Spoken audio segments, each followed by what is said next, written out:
आपने आज उन जीवित देवताओं को देखा है, उन जीवित देवताओं को देखा है। और मैं अभिभूत हूं, मैं सचमुच, मैं अपने जीवन में किसी कवि सम्मेलन में कभी नहीं रोया।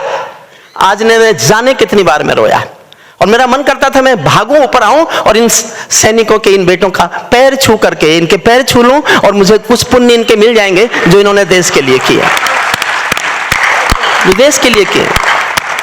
आदरणीय गुरमीत साहब, आपने जो दिखाया हमारे, मैं सबके नाम मुझे याद नहीं आए, मैं मेरठ कॉलेज में, मेरठ यूनिवर्सिटी में पढ़ाता था, अब तो मैं भी रिटायर हो गया। कैप्टन मनोज तलवार का पार्थिव शरीर आया था मेरे शहर में। मैं उस पार्थिव शरीर को, अंतिम यात्रा जो होती है उसमें शामिल हुआ था। आगे मैं अंतिम दर्शन के लिए नहीं जा पाया था। मैंने पीछे खड़े होकर एक छोटी सी कविता लिखी थी कैप्टन मनोज तलवार के अंतिम संस्कार में। अगर मुझे आदरणीय संचालक जी और मंच आज्ञा दे, स्वागत, क्योंकि मेरा नंबर बहुत बाद में आएगा, तब तक हमारे कुछ अतिथि चले जाएंगे, इसलिए मेरा मन है, मैं अपने को रोक नहीं पा रहा। कुल 3 मिनट की कविता है, मुझे उस कविता को पढ़ने की अनुमति ये सदन दे दे। मैं सबसे पहले करगिल के शहीदों पर एक कविता सुनाना चाहता हूं। मैंने पिछले 20 साल में लगभग अधिकतर अपने मेरे लेखन का 80% सेना पर है, शहीदों पर है, आतंकवाद पर है, जम्मू पर है, कश्मीर पर है, करगिल पर है। बाद में मेरा नंबर सबसे बाद में आएगा, मैं जानता हूं, लेकिन ये एक कविता मैं पहले सुना देना। जो लोग उठ के जा रहे हैं, अभी बैठे हैं, मैंने एक कविता में तो गुस्से में यहां तक लिख दिया था, इससे कड़ी बात कोई नेता को कह नहीं सकता। और मैंने इतनी चालाकी से कही कि नेता की समझ में आए नहीं और समझ में आए तो इतनी देर में आए जितनी देर में मैं वहां से निकल जाऊं। मैंने लिखा था, सैनिक अपने प्राण गंवाकर देश बड़ा कर जाते हैं। सैनिक अपने प्राण गंवाकर, देखिए मैंने कितनी सख्त बात कही है, सोचना नेताओं पर इससे सख्त कोई बोल नहीं सकता। सैनिक अपने प्राण गंवाकर देश बड़ा कर जाते हैं, बलिदानों की बुनियादों पर राष्ट्र खड़ा कर जाते हैं। जिनको मां के बलिदानी बेटों से प्यार नहीं होगा, उन्हें तिरंगे को लहराने का अधिकार नहीं होगा। उन्हें तिरंगे को लहराने का अधिकार। जिंदाबाद।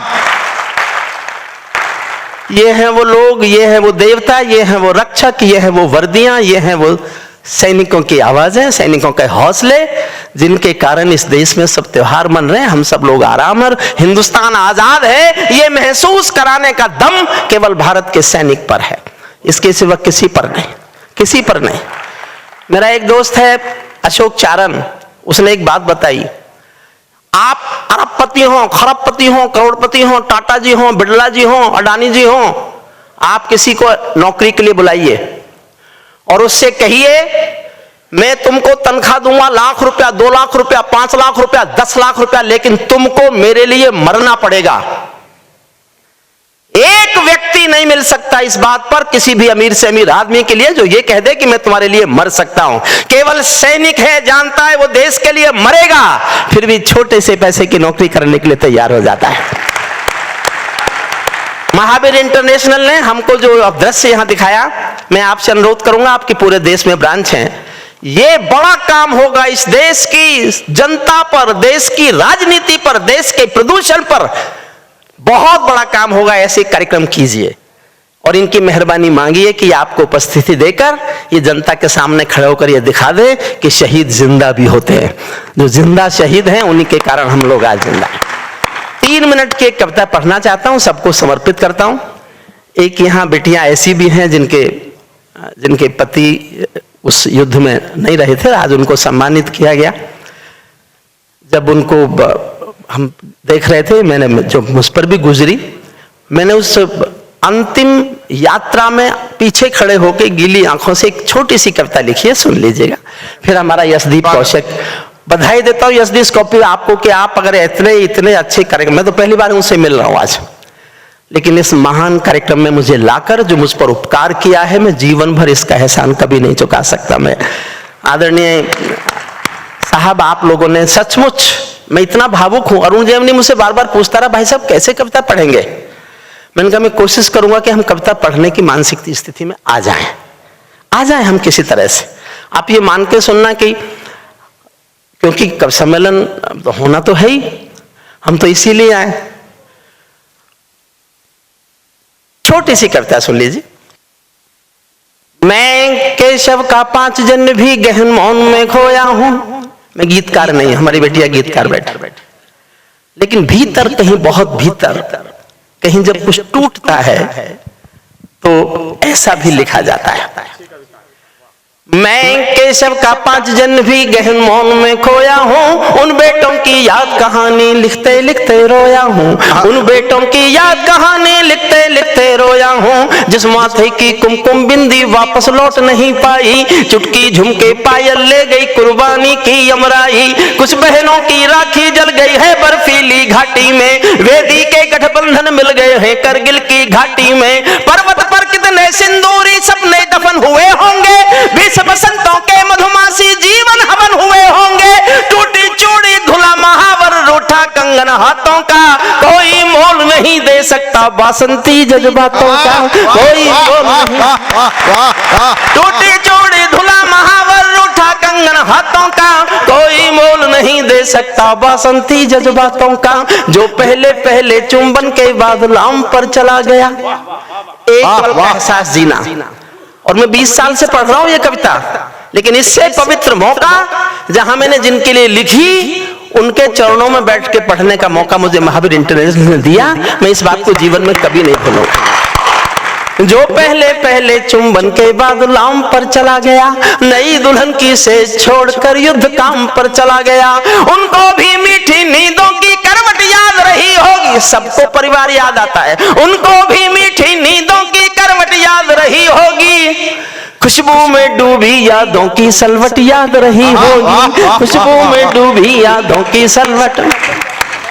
और मैं अपने जीवन की सबसे अच्छी पंक्ति कर्नल गुरमीत सिंह जी आपके चरणों में भेंट करता हूं। मैंने इससे अच्छा जीवन में कुछ लिखा ही नहीं। रोया भी बहुत था, लेकिन मुझे लगा मैं जीवन में एक ही पंक्ति अच्छी लिख पाया हूं, वो पंक्ति आपको सौंपता हूं। मुझे दुआएं देना तालियों से, अगर ऐसी पंक्ति मैंने एक और लिख ली ना तो महसूस करूंगा मैं कवि हो गया हूं। जीवन की सबसे अच्छी पंक्ति सुनो।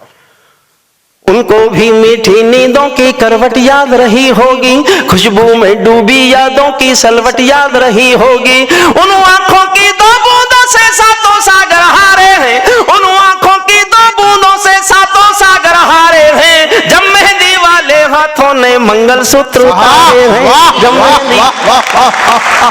जब मेहंदी वाले हाथों ने मंगलसूत्र उतारे हैं। गीली मेहंदी रोई होगी छुपके घर के कोने में। मैं एक ऐसी बिटिया को जानता था जहां मैं पढ़ाता हूं, वो एक फौजी से प्यार करती थी। ना बिटिया ने घर पे बताया, लड़की ने घर बताया, ना फौजी ने अपने घर बताया। दोनों ने शादी का भी तय कर लिया कि अगली छुट्टी में फौजी आएगा तो शादी करेंगे। वो लड़की उस फौजी के नाम की मेहंदी रचा रही है बैठी हुई, और जिस समय मेहंदी रचा रही है उसके नाम की, उसी समय खबर आती है फौजी शहीद हो गया। इस पल को जीना मेरे साथ। गीली मेहंदी रोई होगी छुपके घर के कोने में, ताजा काजल छूटा होगा चुपके चुपके रोने में। जब बेटे की अर्थी आई होगी सोने आंगन में, जब बेटे की अर्थी आई होगी सोने आंगन में, शायद दूध उतर आया हो बूढ़ी माँ के दामन में, शायद दूध उतर आया हो बूढ़ी माँ के दामन में। वो विधवा पूरी दुनिया का बोझा सर ले सकती है। संसार के किसी भी मुल्क में, किसी भी मजहब में स्त्री अर्थी को कंधा नहीं देती। करगिल के युद्ध में एक बेटा शहीद हुआ था, वीरेंद्र सिंह। भरतपुर के पास एक गांव है अजान। जब सेना के लोग उसका पार्थिव शरीर लेकर आए तो उसकी पत्नी गायत्री देवी नाम है उनका, उन्होंने अफसरों की मर्जी के खिलाफ, गांव के लोगों की मर्जी के खिलाफ शादी के दिन के कपड़े पहने और शमशान घाट तक अपने पति की अर्थी को कंधा दिया।